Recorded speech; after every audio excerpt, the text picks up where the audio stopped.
Remember when Madonna, Prince, and Bruce Springsteen ruled the Billboard charts? Seems like only yesterday. Because it was. With new albums on the charts by all three of those icons, 2019 feels like 1984 all over again. I'll take a closer look at this fascinating phenomenon coming up next on Track by Track.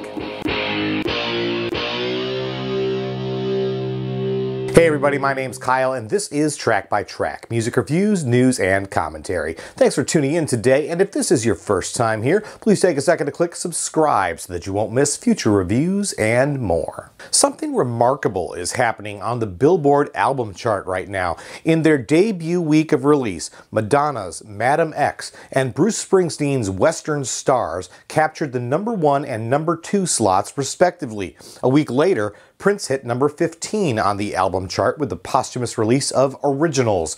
Obviously, this is a testament to the longevity of the popularity of these legendary pop artists who still command a large enough fan base to drive their albums up the charts more than 3 decades into their musical legacies. What's even more interesting about this scenario is to consider the fact that Madonna, Springsteen, and Prince all reached their commercial sales peak almost simultaneously. It happened in the year 1984, when all three acts released what would become, for each of them, the best-selling albums of their careers. Even more impressive is that it happened the same year several other iconic albums of that decade came out, including Tina Turner's Private Dancer, Wham's Make It Big, and Van Halen's 1984.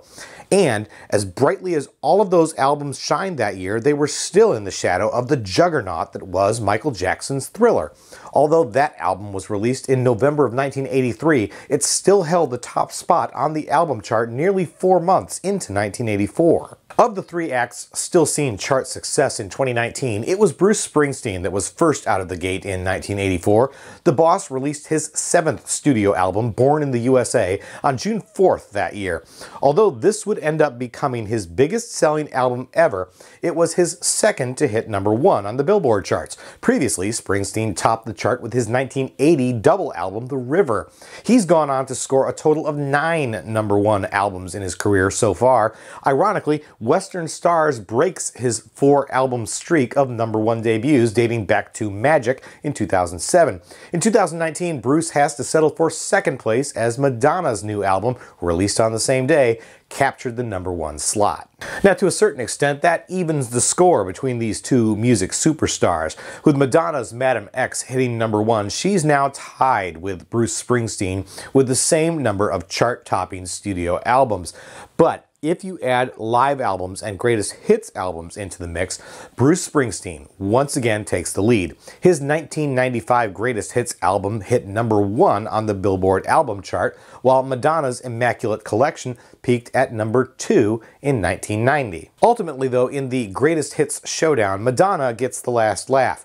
While she didn't manage to top the charts with the Immaculate Collection, she has ended up outselling Springsteen's greatest hits by more than twice as many copies. But when it comes to live albums, Madonna can't come anywhere close to Springsteen. As a matter of fact, his multi-disc Live 1975 to 85 with 13 times platinum sales not only ranks as the Boss's second highest selling album ever behind Born in the USA, it also outsold all of Madonna's albums in the United States. Still, Madonna can now claim to have held Springsteen back from the top of the charts 2 times. When her 1984 album Like a Virgin finally reached the #1 spot in February of 1985, she put an end to Born in the USA's 3-week run at the top of the chart and then stayed there herself for just as long before being displaced by Wham. But the true chart royalty of 1984 was undoubtedly Prince. His iconic soundtrack album to the film Purple Rain came out in late June of that year.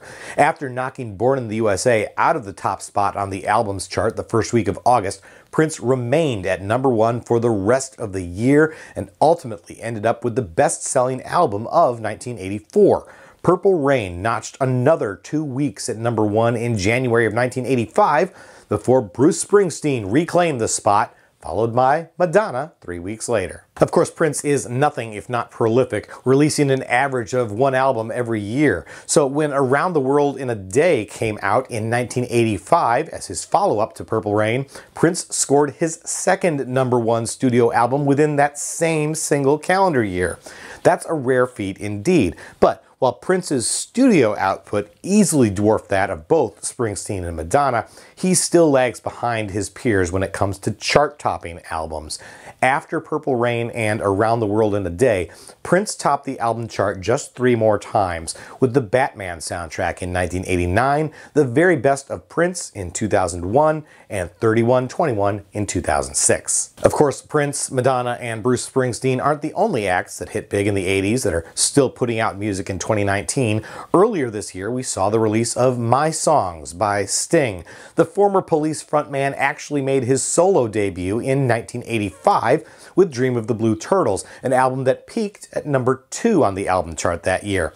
In fact, Sting made 2 more visits to the runner-up spot with the Soul Cages in 1991 and 10 Sumner's Tales in 1993, but his only visit to the top of the Billboard album chart was with the Police on Synchronicity in 1983. Finally, for honorable mention in the 1980s to 2019 club, let me mention 2 more iconic acts whose music careers pretty much eclipse all others.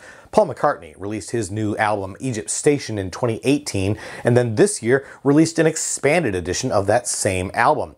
Yet he was also very active during the 80s, releasing 7 albums that decade, including 1984's Give My Regards to Broad Street. Then there's the Rolling Stones, who have released both a new greatest hits set and a live album in 2019. During the 80s, the band put out 5 studio albums, as well as a live album and multiple hits and archive compilations. And if the rumors are true, we may yet see a new studio album from the Stones this year, which would be their first new music in 14 years. Now let me wrap things up by saying that even though I spent a lot of time in this video talking about chart performance, I certainly don't mean to suggest that an album hitting number 1 means that it's better than the albums that didn't.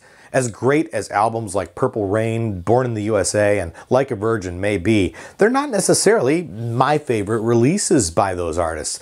That being said, I'm thrilled that that level of sales and popularity enabled these acts to continue to expand the horizons of popular music for over 30 years.